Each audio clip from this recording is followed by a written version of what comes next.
G'day everybody, Farmer Wade here for Billboard Battalion. Today we're coming to you from Tamworth in New South Wales. I just wanted to give a report of what we've been up to today. Today we were down in Gunnedah, which is about 100 k's from Tamworth, and we were attending the AgQuip Field Days that they have at Gunnedah every year. So we thought we'd go down there, given that there would probably be a fair few politicians and a lot of people in the agricultural sector there, and have a bit of a chat, see if we could catch up with some people and organise some interviews for the next week when we get back to Canberra to do some things there. But just so people know, Gunnedah here is, where we were, is basically north central New South Wales. It's on the Liverpool Plains, and the Namoy River runs through the middle of the place. So this field days that they have there is very large, and they promote it as being one of the biggest in the country. So we thought we'd go there and have a bit of a look and talk to some of the people and see if we have any further movement on, a lot of the people who are involved in the ag sector, for example, financiers or politicians or lobby groups or dealerships and the like, So today it was pretty well raining all day. There was a couple of spots where it stopped, but only just for a couple of minutes. That was it. So pretty wet weather here. Gumboots are out everywhere, but anyway, that's the way it goes. The first port of call that we came across when we came into the field day site was the Commonwealth Bank.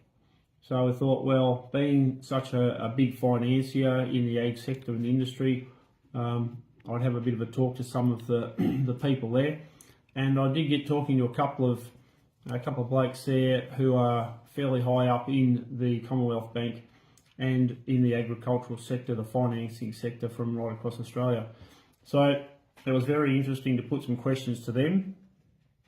Questions about, as people know, the World Economic Forum that we talk about, the World Health Organization, the international health regulations, and also, the One Health policy, and how this all can affect the Australian farming sector.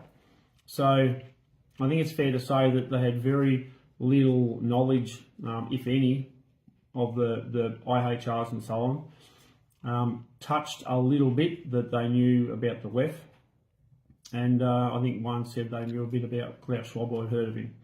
So I sort of put it to them about how can you be advising farmers and rural businesses on their financial affairs if you're not aware of the Great Reset.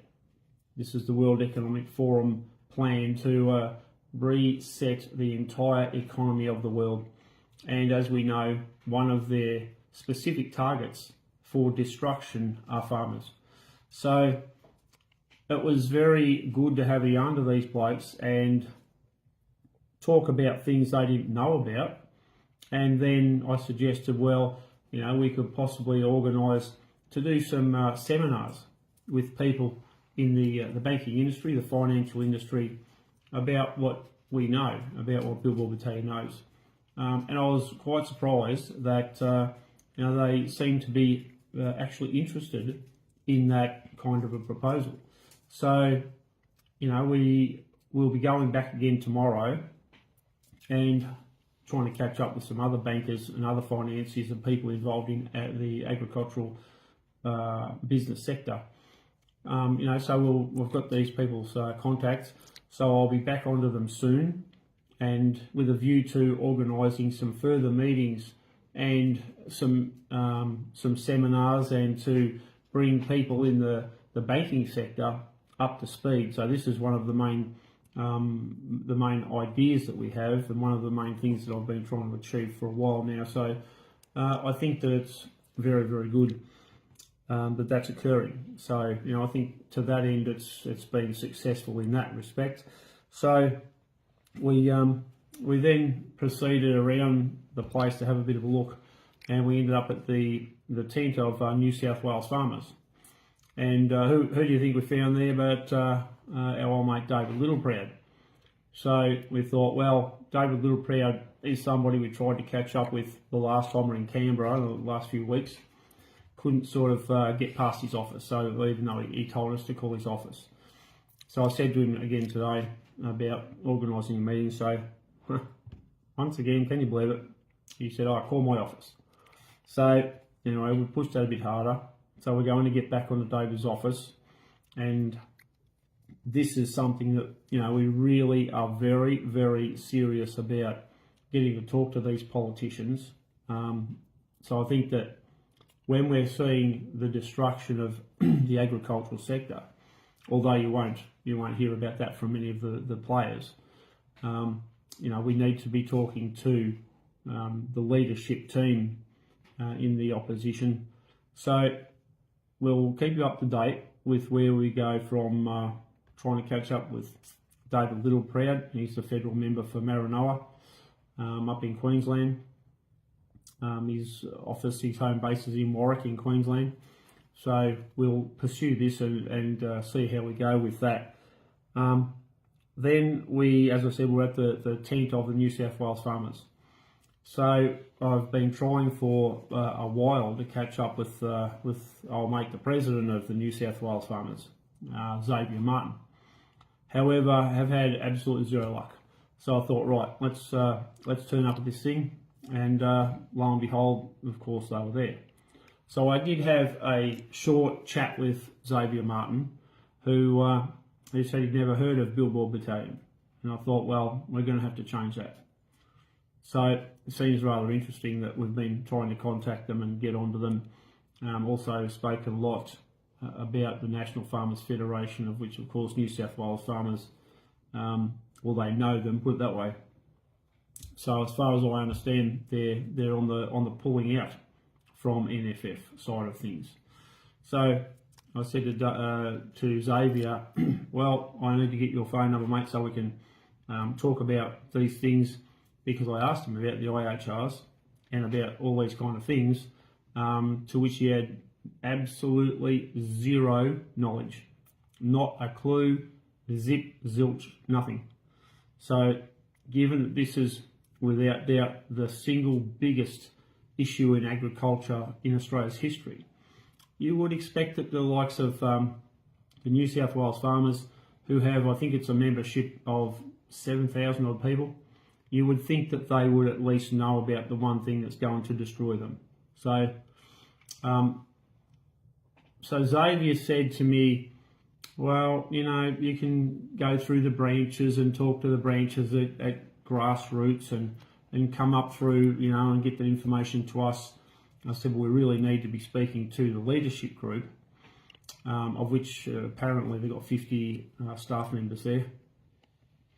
So the issue, of course, with that whole scenario is that you're not going to get the grassroots membership to highlight these issues because they don't know about it.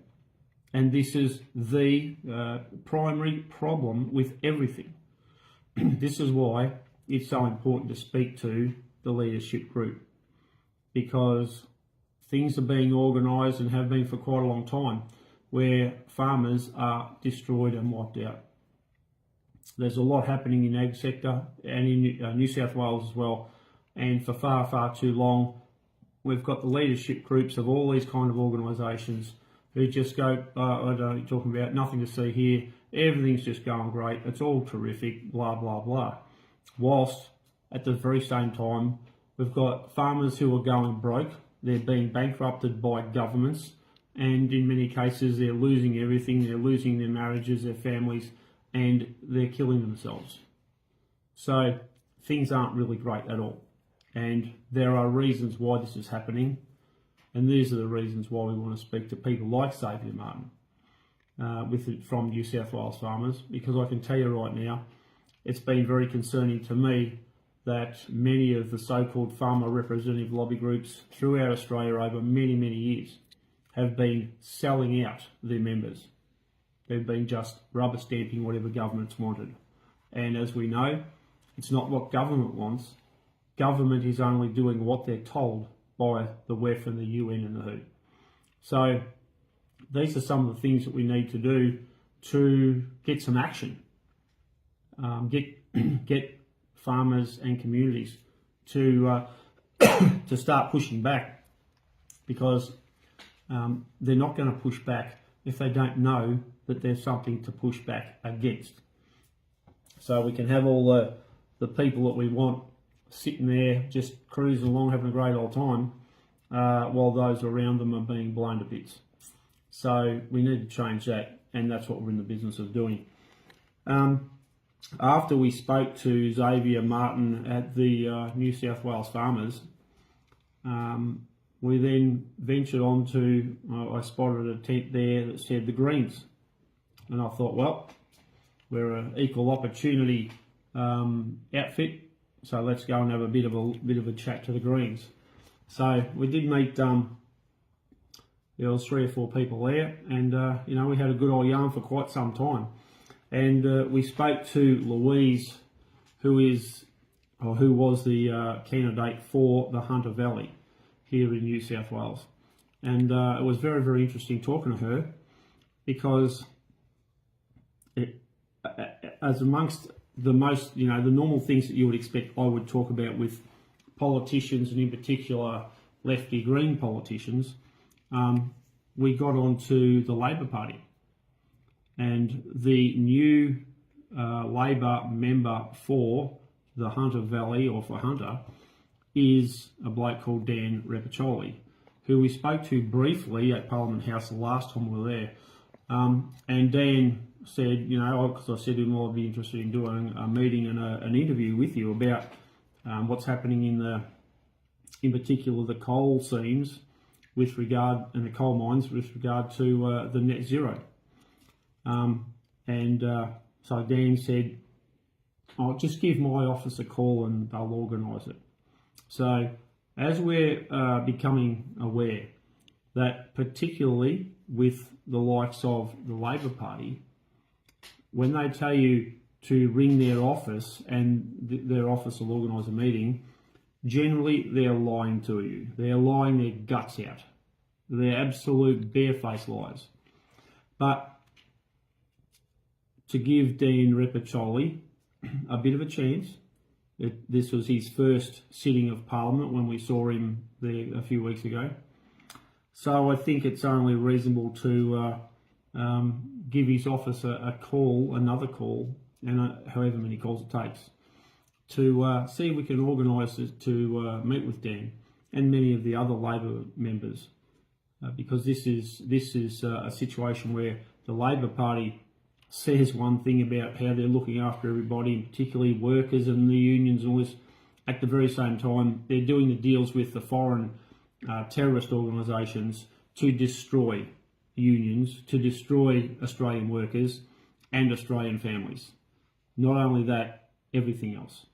So it was very interesting to talk to Louise, and there was certainly some common ground there. She said how important it was to keep our farmers, and that everything that's happening is going against our food supply.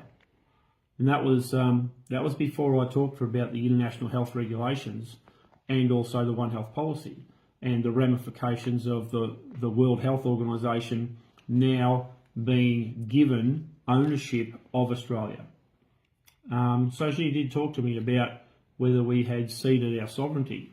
And the answer is absolutely yes. Yes, we have. The Labor Party has done that. So the Labor Party has put their members, their supporters, their supposed union workers in incredible danger, and their families. The Labor Party have done that, but they've also done that in conjunction with the coalition over the years as well. So we're in a pretty interesting spot, and this is the reason why we're going back to Canberra. This is the reason why we're up here at Gunnedah at the AgQuip Field Days. This is why we're chasing these politicians and financiers and stocking station agents, real estate agents, whoever we can find to start opening this conversation. And I think we did a pretty good job today of getting into some of these new people and opening that conversation, because that's where this needs to go. And I will say we finished up, would you believe, in the pouring rain at the CWA shed. And so we got a cuppa there and a few biscuits. That was really terrific. And we caught up with quite a number of the women who run the CWA and had some really interesting discussions with them. So I'm going to try and get back there tomorrow and interview one of the ladies who is involved with the CWA and has been for many, many years. So I think it's been a pretty good day overall. We're spreading our word. We're starting to get more and more people talking about the IHRs and the World Economic Forum destroying our farmers and everything else. So look, thanks for watching. Watch this space. We'll be back again tomorrow, and we're going to really start punching this as hard as we can. And it's going to be interesting, our second excursion to Canberra, to report from Parliament and to get as many politicians as we can on camera and start putting them through their paces.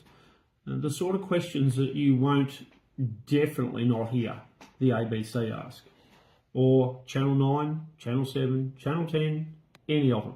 None of the newspapers, not the Weekly Times, the Stock and Land, the Queenslander, none of this stuff. You won't see the sort of things that I'm asking them in any of your other mainstream media, because they're in the business of covering this up. And I think we need to start talking to some of these mainstream media and say, well, let's do an interview with you. Why aren't you covering this stuff? This is so serious. So, all right, everybody, thanks very much for watching. We're here in Tamworth in New South Wales. We'll pull the pin at the minute and be back to you.